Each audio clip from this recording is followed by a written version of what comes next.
thank everybody for coming. My name's Clarke. I'm an organiser with the Ontario Coalition Against Poverty. We know that we're here because of a needless, tragic loss of a human life. A young 28-year-old Indigenous homeless man died. So it becomes especially important for us to recognise that we are here today on stolen Indigenous land. Stolen Indigenous land that's been stolen again by the process of gentrification, by people that own $2.4 million condominiums. What happened this week was something that was absolutely mind-bogglingly dreadful.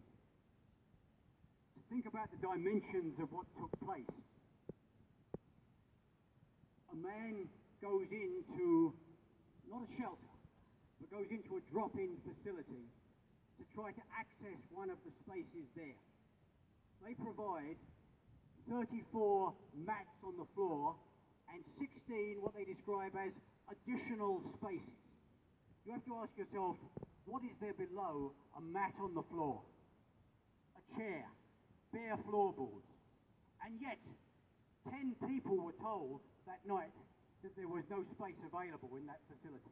That's the level of overcrowding that exists within the shelter system in Toronto. That's the level of criminal abandonment. Now, in the course of my work with Ocap, a number of times I've faced criminal charges. And I know, therefore, that if they're going to convict you of a crime, they have to show that you committed a criminal act and that you had criminal intent. That is to say, you knew or you should have known the consequences of what you were doing.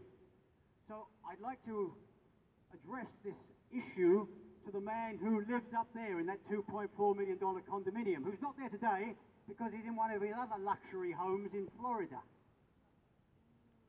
He was told by frontline workers, he was told by advocates, he was told by homeless people, he was told by religious leaders who came to City Hall and erected a mock shelter.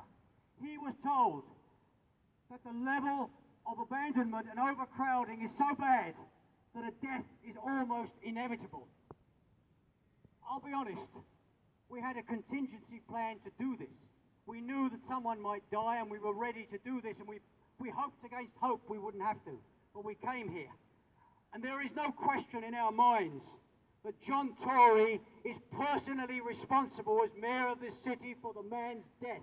And he's responsible for the misery and the hardship and the risk that exists. It's an absolutely deplorable situation.